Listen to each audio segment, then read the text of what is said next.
And welcome to Sports Central. I'm Mark Jackson. The guy to my right, Mr. Hank Longo, my co-host for this edition.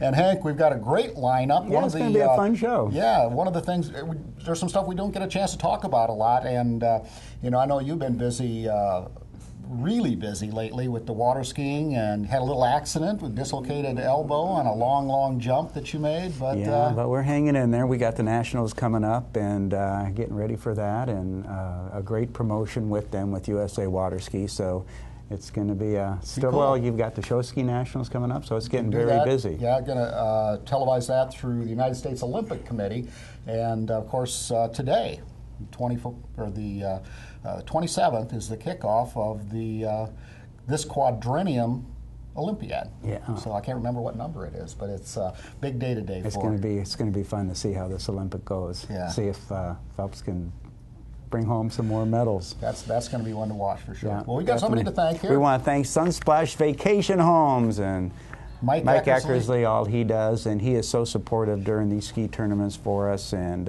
great promotion that we do with them to get people to come down with a week's free vacation home, and you can't beat that. Oh, that's awesome. Very generous. So thank you, Mike, for all that you do to help us out. Good stuff. Well, everybody, as mentioned a little earlier, we do have some special guests. Our first one, Geno Stopowenko with Dirty Foot Adventure Race. That's a mouthful. That's a mouthful. That is. Yeah, you try to say that about 3 or 4 times. And we're doing this live, so, yeah, we know. didn't get to practice this one. It's kind of hoping you're going to mess it up, but we're live, and he nailed it. No, it didn't happen. Hey, Geno, nice to have you with us. It's opportunity, I guess, to talk about something we don't get a chance to talk about that much, and this craze in the United States right now over these obstacle races and so on. Tell us a little bit about the Dirty Foot Adventure Run. What is that? And then, you know, about your facility, which I unfortunately haven't been there yet, but I've heard it's just phenomenal. Well, thanks. Dirty Foot Adventure Run is a 6-mile obstacle run.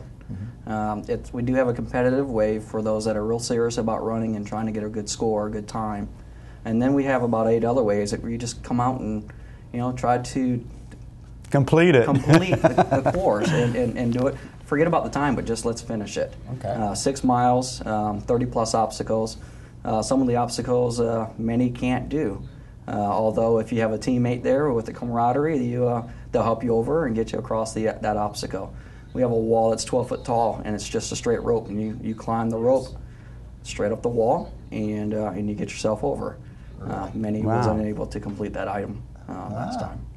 That's kind of cool. Tell us a little bit about the facility. I mean, you know, the race is coming up that we were just talking about on September 8th. So it's going to be hot, it's going to be sticky, and it's going to be challenging. So when you designed this thing and when you laid all of this out, how does it work? I mean, we don't have an aerial that we can look at right now, sure. But tell us a little bit about the facility and where it is. Now, as far as the aerial, we do have a course map on our website, which is dirtyfootadventurerun.com. As far as laying it out, we took an account. Our first one was in June, and it was real hot then as well, and of course now September. So we took an account the hot, sticky, humid weather, and we've got plenty of obstacles that are water-based. Mm-hmm. So you're going to be going through the mud, through some water. We have a 125-foot swim at the end. So instead of coming out all muddy, you actually come out all clean and wet. But it's just a good way to finish it off, being in the middle of the summer. The run itself, there's runs every single weekend now. Yeah. Like you said, it's a craze, and so you want to separate yourself from someone else. Having 1,800 acres on the property, we can do that just with our terrain. We have terrain that most people in Florida just doesn't have the opportunity to have. And we're one of the few mud runs out there that actually own the property. So we get to set up 6, 7, 8, 10 weeks in advance. to where most of these other mud runs, they have to set up in 2 weeks because they lease the property and then they have to rush around, get everything done. So we get to place the obstacles where we think they're, and if we don't think it's the right placement, we get to move them around. A couple of things. Number one, when you said there's an event going on almost every weekend and wanting to post a good time, is there an association or organization now that keeps track of these? So, you know, you have a ranking, or is it just a free-for-all out there? The sport hasn't really established itself yet. It's just become a craze. There are a couple that are trying to really get it to become more of a considered a sport than just a craze run. Okay. So as of right now, there's not an association that's keeping that current. Now, when you say you have all these obstacles, I mean the rope, you know, climb is one, but like what are some of the other ones? If you, I mean, you're going 6 miles, so there's got to be a number of obstacles in 6 miles to contend with. Our obstacles are unique. We created last time the inverted wall. You're going up this wall, but you're kind of hanging upside down, and then you come down on the other side. One of the mud runs actually copycatted that, and last weekend they used our inverted wall. So to me, it was a nice pat on the back to say, well, we created that, and they thought well enough of it to use it in their event, sure. And same thing with our rope wall. They did the same thing. They copycatted that. One of our other ones last time in June was the watermelon crawl. You actually had to get on the ground and crawl on 100 foot of busted up watermelon. Well, that was a good idea until we realized about 2 hours into it, got real hot and smelly, and so become a real good obstacle, right? So we've changed that obstacle to the foot fungus, and unfortunately, you won't know what that means until you come to the Dirty Foot Adventure Run September 8th. The foot fungus. Foot fungus. It has nothing to do with mushrooms. A lot of people are like, "Oh, the fungus, it must be mushrooms." No, has nothing to do with that. It's completely opposite. Got to be there to see it. You got to be there to see it. Got to be there to see it. We'll have pictures afterwards, obviously. How do you get there? It's in Fort Meade. It's actually almost into Bowling Green, Hardy County. Basically, we're off of 17 and County Line. Okay. So off of it's a nice 17 County Line Road. It is. Okay. That's down in Melanie Bell's territory. Yeah. Melanie Bell's territory. Yeah, you're going to get Down her there out around. there? We invited her to the first one. I don't think she made it, and we're going to invite her to this one. Well, we're going to have to give her That's a right. call. That's right. Get her on the line. Get her out there, Yeah. Put those Fort Medians out there. How many people do you anticipate? Our first one, we had almost 1,000, just shy of 900. Wow. We're anticipating somewhere between 1,000 and 1,500 this time. Where are they coming from? They're coming from all over the United we had from Maryland, Virginia, we had some from Texas, Miami, Pensacola. I really thought originally it was just going to be like the Tri-County area, but I was really surprised to see the registrations come in and see that, you know, Maryland, and we actually had one come from the state of Washington. So now, where do they stay while they're down there? Can they camp out down there, or? We're working through issues right now on camping. Okay. So right now it's just local hotels that they have to Well, come that's- out and stay at that's hotels, what we like. which is good, want. which is Yeah. great for the hotels. Yeah. Let's put them in some beds, right? So, and I know the hotels, the They're last loving time you. we filled them up, so Yeah. we're hoping to Great. do the same this time. Yeah, I know the folks in Bartow were happy, and some other places. So, well, it's a great opportunity too. Say you live up in Wisconsin, we'll just pick Wisconsin. Imagine that. Imagine Wisconsin. Come down, you can race. You and your girlfriend, your wife, or both can race, whatever it may be. Prep time, they get a chance to go out and check out the course, compete in the race. You know, you don't get a chance to see the course. No, we say start, they take off, they're timed, and the adventure begins. That's it, huh? That's What right. time's it start? We have waves that start at 9 o'clock in the morning. Now, a wave is a group of people. group of people. How big is each wave? We're limiting them to 200. That way we don't have the backups like Wow, what you that's see a at some lot of of the people other then. mud runs. Right, yeah. And unfortunately, we didn't experience backups at our last run. So it starts at 9 o'clock. They go every half an hour until we're done with all the waves. You know, that would be a heck of a gift for somebody to pay the entry fee, which is $60 right now, and along with that entry fee, if they register before July 31st, they have an opportunity to win a 50-inch flat screen HD TV. Just automatically, they're becoming enrolled into Enrolled the in the drawing, drawing for that. and we're even giving out the cash prize. A lot of people say, "Well, I don't have the means to get a 60-inch TV or 50-inch TV to Miami or to Wisconsin." Yeah. So we'll give them the cash value as well, and we'll announce the winner August 1st. wow. Yeah, that's very cool. That's a heck of an incentive. I like Yeah, it. it's a nice incentive. Yeah, and give us a website.